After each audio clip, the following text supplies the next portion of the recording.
Good morning. Uh, Today we will discuss about insect internal system, or we can say insect internally. First of all, we will discuss about digestive system. Myself, Dr. Ashok Kumar Siroya, Associate Professor, Department of Zoology, SPC Government College, Ajmer. This lecture is prepared for MSc Final Entomology Special Paper.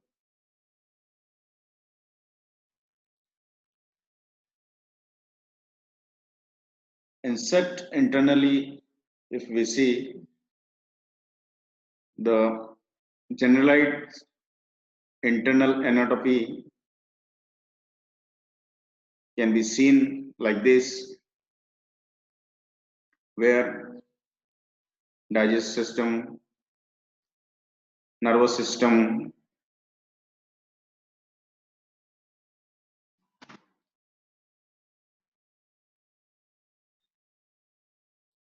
circulatory system,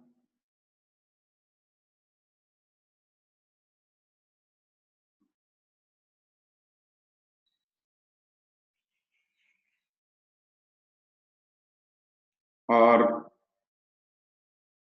other systems like reproductive system can be seen in the internal structure or internal anatomy.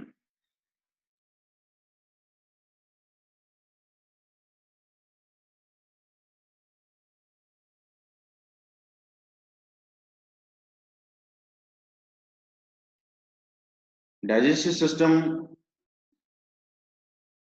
को हम तीन भागों में बांट सकते हैं: foregut, midgut और hindgut. Foregut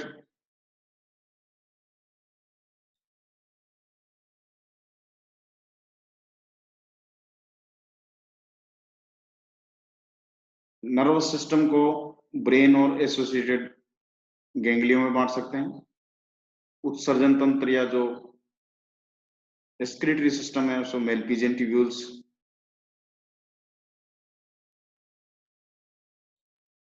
ventral part में हार्ट और dorsal aorta, ventral nerve cord, spiracle and trachea.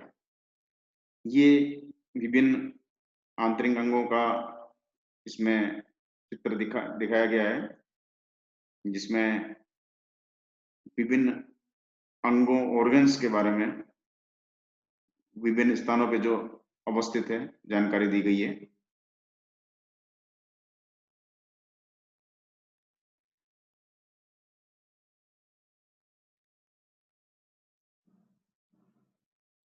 Digestive system की हम बात करें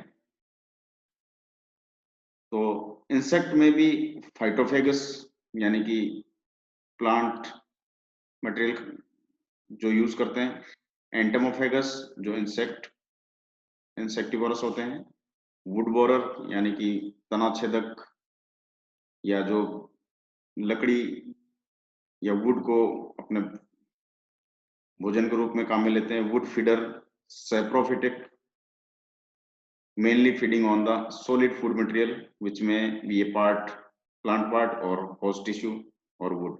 तो तीन तरह के पार्ट हो सकते हैं: होस्ट टिश्यू हो सकता है, प्लांट पार्ट हो सकता है और वुड हो सकता है। तो वो सैप्रोफिटिक फीडर्स कहलाते हैं।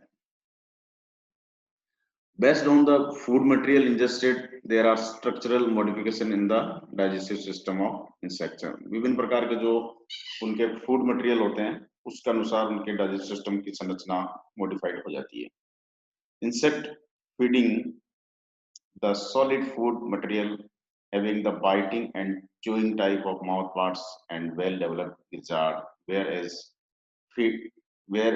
safe feeding दो तरह के फीडिंग है। या तो सेफ फीडिंग होंगे यानी कि तरल पदार्थ लेंगे या सॉलिड फूड लेंगे। तो सॉलिड फूड लेंगे तो उनके अंदर chewing type of mouth parts, biting और च्यूइंग टाइप माउथ पार्ट्स होंगे, और गिजार्ड जो होगा वो वेल डेवलप्ड होगा, गिजार्ड वेल डेवलप्ड।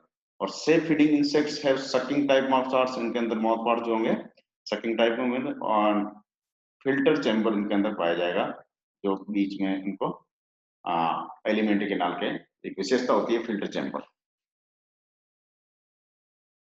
तो गिजार्ड उनमें पाया जाएगा जिनमें सॉलिड फूड होगा, फूड मटेरियल, और सेप अगर रस के रूप में भोजन लेता है तो फिल्टर चैम्बर्स जैसी संरचना इनके अंदर पाई जाएगी।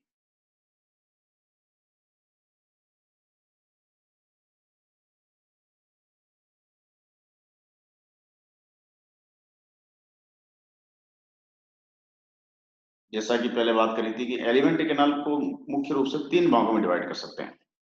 फोरगट जिसे हम स्टोमोडियम भी कहते हैं, मिडगट जिसे हम मिजेंट्रॉन कहते हैं, और एक हाइंडगट जिसे हम प्रोक्टोडियम कहते हैं।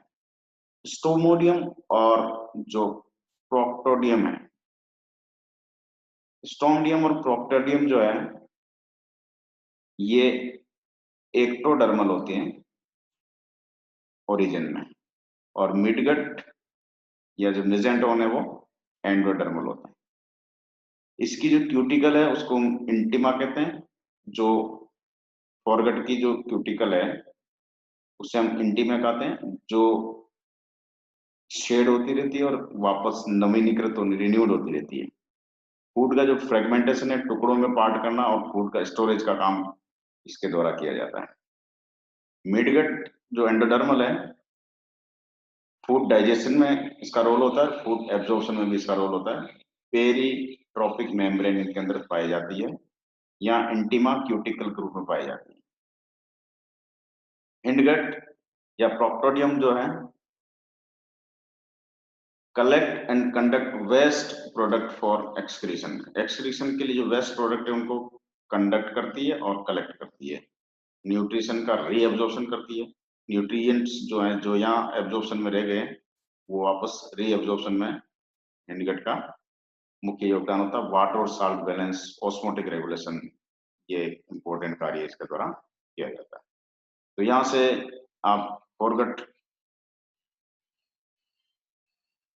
यहाँ से यहाँ तक मिडगट और ये मिडगट। तो फॉरगट में फेरिंग्स, इसोफेगस, क्रॉप और प्रोवेंटिकुलस। हिंडगट में, मिडगट में पेरिट्रॉफिक मैट्रिक्स, मेलपीजियन ट्यूब्यूल्स, गैस्ट्रिक या हेपेटिक सिका, और हिंडगट में इलियम, कोलॉन और रेक्टम और एनस, ये पार्ट इनके अंदर पाए जाते हैं।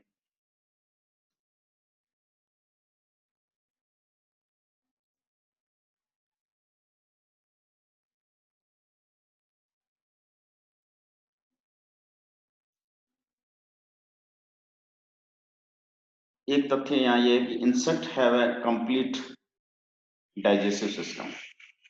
इंसेक्ट में डाइजेस्टिव सिस्टम कंप्लीट पाया जाता है। डाइजेस्टिव सिस्टम को यहाँ 2 भागों में डिवाइड करते हैं। एक एलिमेंट्री कैनाल जो फूड को बाहर से लेकर के एनवायरनमेंट में फेसेस के रूप में बाहर निकाल देती है, और एक salivary gland. Salivary gland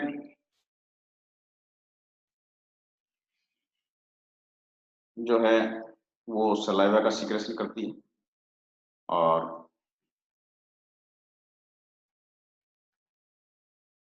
alimentary canal है वो फूड का स्टोर करती है, डाइजेस्ट करती है, फिर फूड को डाइजेस्टिव एंजाइम से द्वारा इसको ट्रीट कराया जाता है, एब्जॉर्प्शन होता है, यूटिलाइजेशन होता है, nutrients for symbionts, nutrients for egg, storage in fat cell, और नाइट्रोजनस वेस्ट, बचा हुआ जो वेस्ट है उसको नाइट्रोजन वेस्ट कहते हैं, वो मेलपीजियन ट्यूब्यूल्स के द्वारा एक्सक्रीट कर दिया जाता है यूरेट सेल्स, और पिगमेंट में उसको कन्वर्ट कर दिया जाता है, और सॉलिड वेस्ट जो है वो फेसिस के रूप में रीअब्जॉर्प्शन, और वो वाटर अमीनो एसिड शुगर के बाद पश्चात जो बचते हैं उसको फेसिस के रूप में बाहर निकाल दिया जाता है,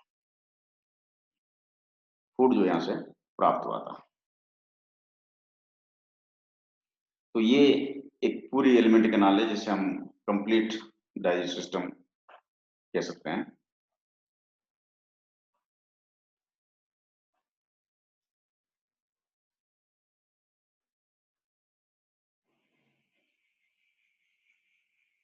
डाइजेस्टिव सिस्टम या एलिमेंट्री कैनाल को अगर क्रॉस सेक्शन में देखा जाए तो इंसेक्ट्स को ट्यूब विद इन ट्यूब भी कहा जा सकता है। जैसे कि ये जो बाहरी आवरण है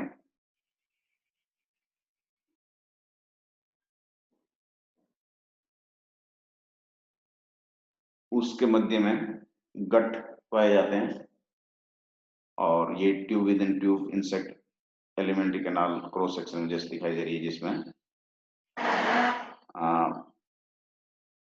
स्पाइरेकल और लॉन्जिट्यूडिनल डोर्सल और वेंट्रल ट्रंक दिखाई दे रहे हैं।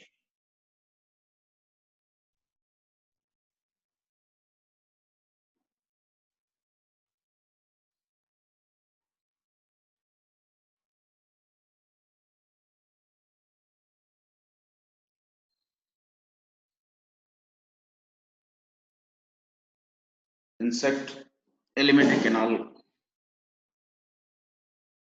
को हमने भी डिस्कस किया कि वो 3 भागों में डिवाइड करते हैं, फोरगट,